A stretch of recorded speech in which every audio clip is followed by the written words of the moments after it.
सभी प्रिय स्टूडेंट्स को नमस्कार। हम जानते हैं कि botany first paper BSc part third 23 सितंबर को होने वाला है। यद्यपि पूरे साल पढ़ी हुई तैयारी एग्ज़ाम में काम आती है। अगर आपने पूरे साल बहुत अच्छे से पढ़ाई की है तो वह आपके बहुत बढ़िया एडवांटेज देके जाएगी, लेकिन फिर भी कोरोना के पीरियड को देखते हुए ऐसा लगता है कि हमारा रिदम टूट गया है। इसीलिए हमने आज इस वीडियो में कुछ इम्पोर्टेंट, जैसे कि हेडिंग देख पा रहे हैं, कुछ इम्पोर्टेंट क्वेश्चन डिस्कशन रखा है। यहाँ हम जो छोटे क्वेश्चन हैं उसके विषय में आज चर्चा करेंगे और साथ ही जो बड़े क्वेश्चन एक्सपेक्टेड हैं उसके लिए एक लिंक अटैच कर देंगे जो आप देख सकते हैं, तो आप एक दिन में उसको रिवाइज करने में आपको काफ़ी आसानी रहेगी। पैटर्न भी आपको पता है कि सेक्शन ए जो है उसके अंदर हमें 10 के 10 क्वेश्चन करने हैं। इम्पोर्टेंट, वो बहुत ज़्यादा इम्पोर्टेंट रहने वाला है, क्योंकि अक्सर स्टूडेंट उसमें छोटी मोटी त्रुटियां कर देते हैं तो उनके जो मार्क्स हैं वो कम हो जाते हैं। निश्चित रूप से वेटेज बढ़ेगा। 1.5 नंबर का वो क्वेश्चन है, वेटेज बढ़ के वो 2 नंबर का हो सकता है। सेक्शन बी में आपको कुल 4 क्वेश्चन ही करने हैं, 5 करने होते थे, अब 4 ही करने हैं। और सेक्शन सी में आपको एक ही क्वेश्चन करना है, पहले 3 करने होते थे। तो आज हम बात करेंगे इंपॉर्टेंट क्वेश्चन की फ्रॉम सेक्शन ए, और बी और सी जो है उसका एक लिंक अटैच कर देंगे तो आप वहाँ पर देख सकते हैं। एक बार आप समराइज्ड रूप में इंपॉर्टेंट क्वेश्चन को रीड कर सकते हैं। तो अपनी दृष्टि से देखते हैं कि क्या क्वेश्चन आ सकते हैं। आपको क्वेश्चन पूछा सकता है define ecology, define ecology, ecology को परिभाषित करें। ये क्वेश्चन बहुत मोस्ट कॉमन है और अनेक साइंटिस्ट अनेक प्रकार की डेफिनेशन दे चुके हैं, लेकिन आपको चूंकि ये सेक्शन ए में मिलेगा तो आपको ये देखना होगा कि आपका आंसर कितना बड़ा होना चाहिए। मोस्ट प्रॉब्ली आपका आंसर जो है वो करीब करीब 2 से 3 लाइन का तो होना ही चाहिए। तो इस रेफरेंस में अगर हम देखें तो आपको एक डेफिनेशन याद कर लेनी चाहिए, ओडम की डेफिनेशन। ओडम ने जो डेफिनेशन दी वो 1969 में दी, 1969 में इन्होंने डेफिनेशन दी और इन्होंने बेसिकली जो कार्य की है उसको संरचना और कार्य के आधार पर डिफाइन किया। तो ओडम कहते हैं कि पारिस्थितिकी तंत्र संरचना और कार्य का अध्ययन है। कार्य और संरचना के बेसिस पर अगर हम पारिस्थितिकी तंत्र को समझाना चाहें तो हम उसको इस प्रकार डिफाइन कर सकते हैं। पारिस्थितिकी तंत्र की संरचना व कार्य के अध्ययन को ही पारिस्थितिकी कहते हैं। बहुत सिंपल सी है, पारिस्थितिकी तंत्र के कार्य और संरचना के अध्ययन को ही पारिस्थितिकी कहते हैं। बड़ा सिंपल यूनिक कॉन्सेप्ट है, सीधा सा आंसर है। पहला क्वेश्चन हमारा हो गया, इससे ज़्यादा आपको जाना नहीं है। नेक्स्ट जो मेरी दृष्टि में इम्पोर्टेंट हो सकता है वो हो सकता है बिंदु विधि कैसे कहते हैं। बिंदु विधि किसे कहेंगे? बिंदु विधि किसे कहेंगे? बिंदु विधि बेसिकली ये क्वेश्चन जो है वो एमजीएस यूनिवर्सिटी में एक बार पूछा गया है और विशेष रूप से किसी समुदाय, पादप समुदाय के अध्ययन में काम आता है। इसमें जो अध्ययन की विधि है उसमें किसी एक पॉइंट का इस्तेमाल होता है, क्योंकि अगर हम देखें तो किसी एक बड़े क्षेत्र का अध्ययन बहुत मुश्किल है, तो किसी भी समुदाय या किसी बड़ी कम्युनिटी के अंदर किसी एक विशेष क्षेत्र का अध्ययन अगर हम करें तो उसे बिंदु विधि कहते हैं। ये एक प्रकार की क्वाड्रेट मेथड का एक पार्ट है। तो हम उस यूनिट एरिया के अंदर कितनी स्पीशीज़ है, कितनी विविधता है, उसके आधार पर हम पूरे एरिया का एनालिसिस कर सकते हैं। तो अगर आपको ये क्वेश्चन आ जाए तो इसका आंसर आप बिल्कुल इजीली दे सकते हैं कि पादप समुदाय के अध्ययन की यह वह विधि है जिसमें प्रतिचयन इकाई एक बिंदु होता है। प्रति चयन इकाई एक बिंदु मतलब एक एरिया होता है, क्योंकि बहुत बड़े या सघन एरिया में किसी भी समुदाय का अध्ययन मुश्किल होता है। इसका ये सीधा सीधा आंसर है, आप ये कर सकते हैं। उसके बाद में हम बात करते हैं नेक्स्ट क्वेश्चन की, जो कि आपको 2018 और 16 में पूछा गया है। वो है वायु प्रदूषण के कारक बताइए। वायु प्रदूषकों के कारक, वायु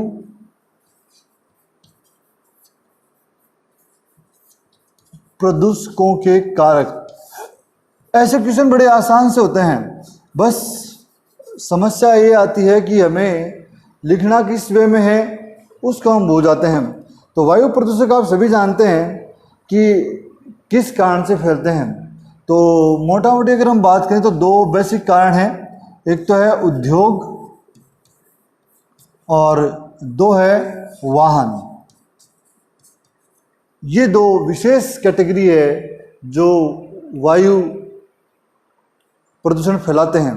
तो आप यहाँ पर विशेष हेडिंग डालते हुए लिख सकते हैं कि औद्योगिक तरक्की की वजह से उद्योगों से निकलने वाला धुआं वायु प्रदूषण का मुख्य स्रोत है, जिसके अंदर सल्फर डाइऑक्साइड, कार्बन डाइऑक्साइड इत्यादि गैसें प्रदूषण फैलाती है। इसी प्रकार वाहन जो है उसके अंदर पेट्रोल डीजल के जलने की वजह से कार्बन मोनोऑक्साइड, CO2 जैसे प्रदूषकों का निर्माण होता है। ये वायु प्रदूषण में मुख्य भूमिका निभाते हैं। लेकिन ऐसे क्वेश्चन को थोड़ा सा सिस्टमेटिक लिखना चाहिए, हमें काफ़ी फायदा होगा इसमें। अगला क्वेश्चन जो आपको पूछा गया है इकोटोन। इकोटोन पूछ सकते हैं इस बार भी।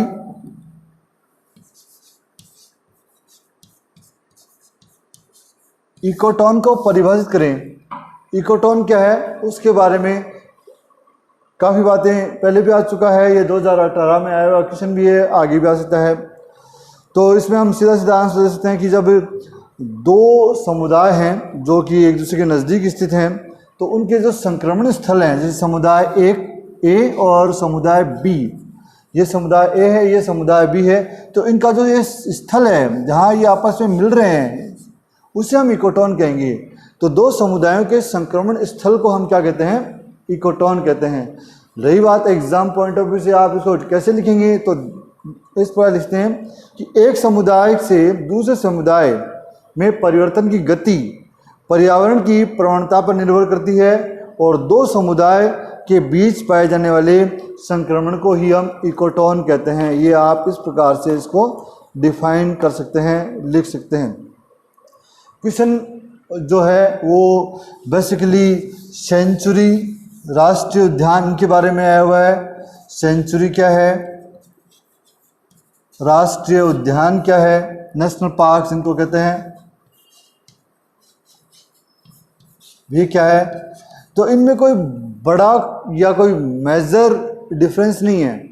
आप लिख सकते हैं बेसिकली नेशनल पार्क के लिए कि नेशनल पार्क जो है वो सेंट्रल गवर्नमेंट के अंडर आते हैं, और इनके अंदर किसी विशेष प्रकार की जैव प्रजाति का संरक्षण न होकर जितने भी वहाँ पर जीव पाए जाते हैं उनका संरक्षण किया जाता है नेशनल पार्क्स में। ये कुछ खास बातें हैं। सेंचुरी किसी स्पेसिफिक जीव के लिए होती है, जैसे कि चीता या लोइन।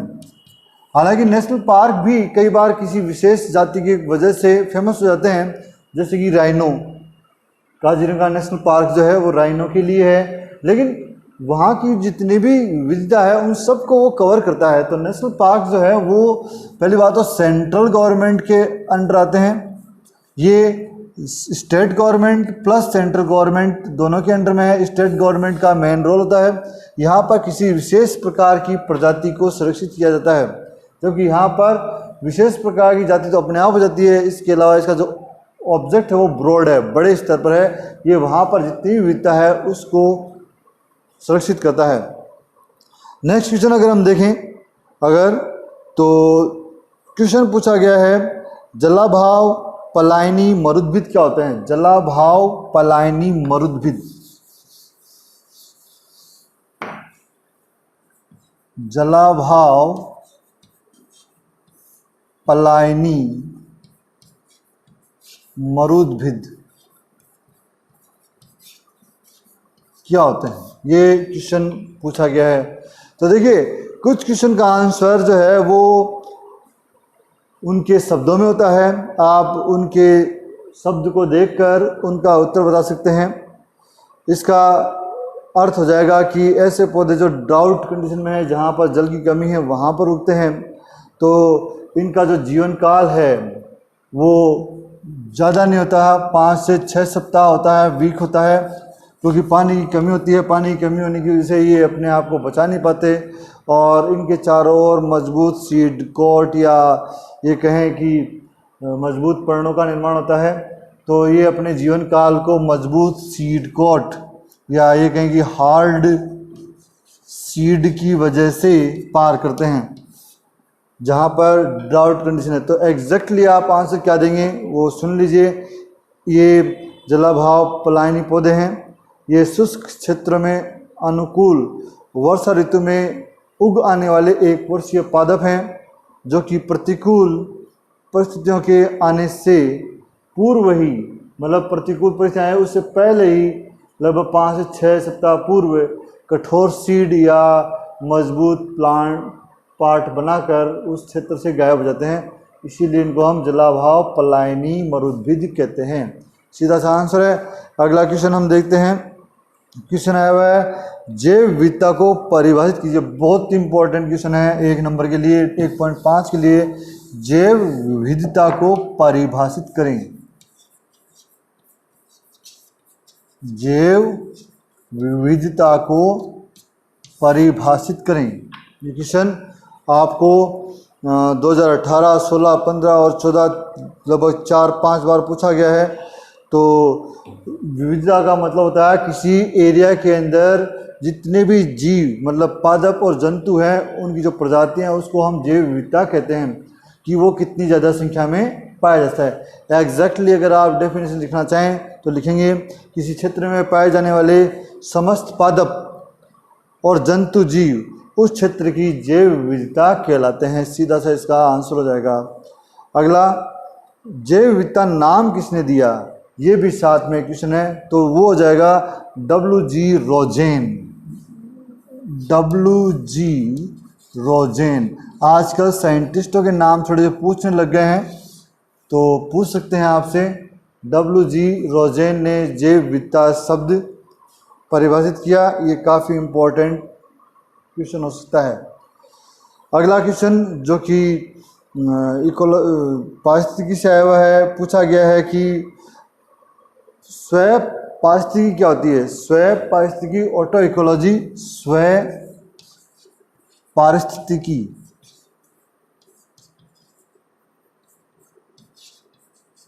क्या होती है। ये क्वेश्चन कम से कम 3 से 4 बार पूछा गया है। आप जब इसका आंसर दें तो यहाँ पर इस प्रकार से दे सकते हैं। इसमें किसी एक प्रजाति की जो पॉपुलेशन है उसके बीच जो इंटरेक्शन है उसके अध्ययन को शामिल किया जाता है। साथ ही पर्यावरणीय कारक जो है वो भी इसमें शामिल होते हैं। तो किसी एक इंडिविजुअल स्पीसीज की इंटरेक्शन, उसकी संरचना, उसके कार्य और उसका एटमॉस्फेयर के साथ जो इंटरेक्शन है उसका हम ऑटो इकोलॉजी कहेंगे, स्वयं पारिस्थितिकी कहेंगे। देख सकते हैं आप।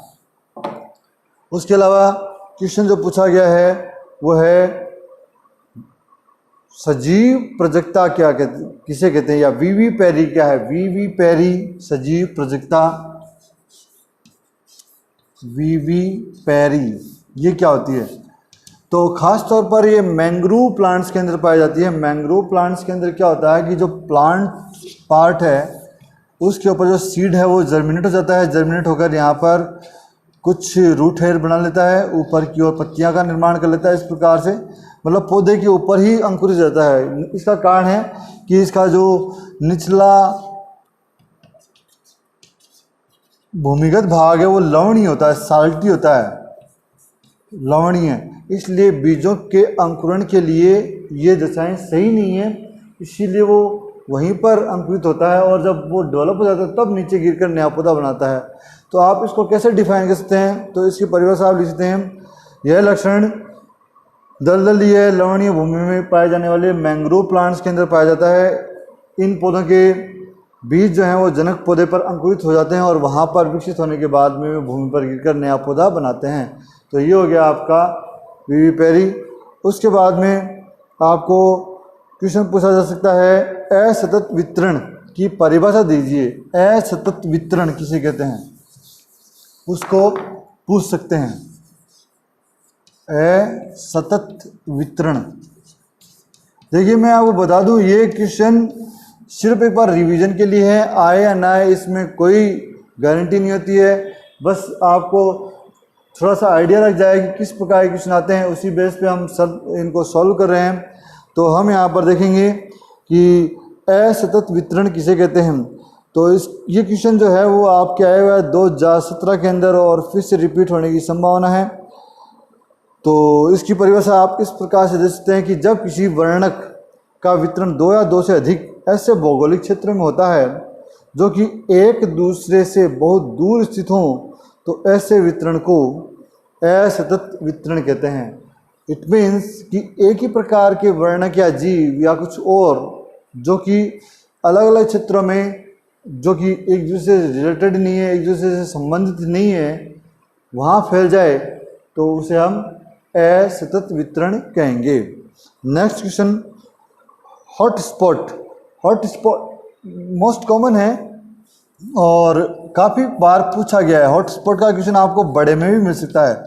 तो हॉटस्पॉट का मतलब हो गया कि ऐसे जैव विविधता क्षेत्र जहाँ पर किसी विशेष प्रकार की या जीवों की जातियों की पाए जाने के लिए संभावना जो है बहुत ज़्यादा हो।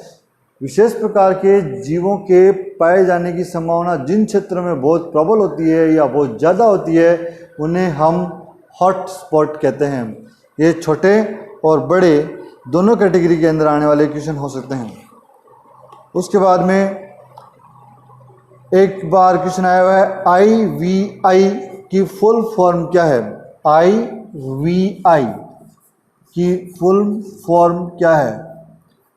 तो ये जो है इम्पोर्टेंट वैल्यू इंडेक्स है। इम्पोर्टेंट वैल्यू इंडेक्स, इम्पोर्टेंट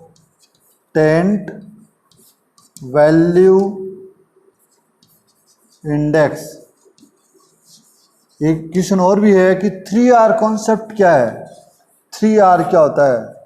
तो 3R जो है वो बेसिकली इकोलॉजी से रिलेटेड है और इसको हम रिड्यूस का मतलब होता है कि हम यूज़ कम करें, रीयूज़ दोबारा से इस्तेमाल करें, बार बार इस्तेमाल करें, और रिसाइकिल करें। मतलब आप अपनी आवश्यकताओं को कम कर दें। अगर ऐसी चीज़ है जिसको आप रीयूज़ कर सकते हो तो आप दोबारा से यूज़ करें, और अगर वो अनयूज़ हो जाती तो उसको रिसाइकिल करें। इससे हम प्रकृति के अंदर होने वाले प्रदूषण को कम से कम थोड़ी मात्रा में घटा सकते हैं। ये क्वेश्चन आपको पूछा गया है। इसके अलावा क्वेश्चन जो है वो बड़े स्तर पर पूछा गया है, वो है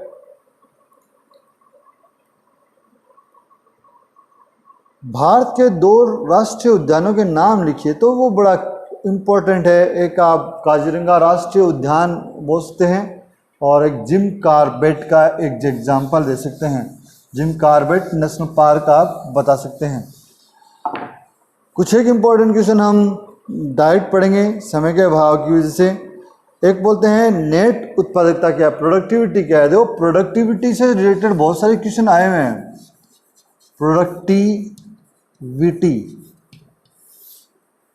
यहाँ पर 2-3 बातें मैं बता दूं। जैसे कि कोई पौधा जो है वो सोलर लाइट का इस्तेमाल करके फोटोसिंथेसिस करता है और भोजन बनाता है। तो यहाँ पर जो भोजन बनेगा वो कहलाएगा GPP। इसको बोलते हैं gross primary productivity. Full form भी आपको पता होनी चाहिए, ग्रॉस प्राइमरी प्रोडक्टिविटी। और अगर वो इसमें से जो भोजन बनाया है उसमें से वो कुछ यूज़ कर ले, यूज़ करने का मतलब हो गया कि अपने श्वसन में, अपने अन्य कार्यों में, तो जो यूज है उसको हमने R से रिप्रेजेंट किया है। तो जो शेष बचेगा वो बचेगा PP, net primary productivity, net primary productivity, ये क्वेश्चन लास्ट ईयर, उससे लास्ट ईयर पूछा गया है। कुछ एक इम्पॉर्टेंट क्वेश्चन जो है मैं उनका लिंक आपको अपने उनके साथ ही दे दूंगा। मेरी तरफ से इम्पॉर्टेंट क्वेश्चन जो थे वो मैंने करा दिए। प्रोडक्टिविटी के मामले में आप इसको ये भी बोल सकते हैं कि ये प्राइमरी प्रोडक्टिविटी है, प्राइमरी प्रोडक्टिविटी, और ये सेकेंडरी प्रोडक्टिविटी है। जो दशांश का नियम है उसके अनुसार ये 100% है तो 90% का लॉस हो जाता है आर के रूप में, ये आर के रूप में, और शेष अगले ग्रुप को 10% पहुँचती है, तो दशांश का नियम भी है। तो ओवरऑल हमने छोटे क्वेश्चन डिस्कस किए हैं, और मैं आपको इसी वीडियो के लास्ट में 3 नंबर और 5 नंबर जो एक्सपेक्टेड क्वेश्चन है, जो आने की संभावना है, वो लिंक में डाल दूंगा। आप इन दोनों को देखिए, और अगले पेपर के लिए आपको ऑल द बेस्ट, शुभकामनाएं। हालांकि मैं फिर रिपीट कर रहा हूँ, ये सिर्फ मेरी तरफ से सजेशन है। ऐसे क्वेश्चन आए या इनमें से कोई क्वेश्चन आए, इसकी कोई गारंटी नहीं है। आप अपने विवेक से अध्ययन करें, लेकिन एग्ज़ाम के लिए आपको शुभकामनाएं। साथ ही मैं आपको एक बात और बता दूं कि टाइम मैनेजमेंट एग्ज़ाम बड़ा इंपॉर्टेंट है। आपका पेपर जो है वो अब 2 ही घंटे का हो गया है, थोड़ा सा फास्ट करें जिससे आपके स्कोर आएँ। धन्यवाद, थैंक यू।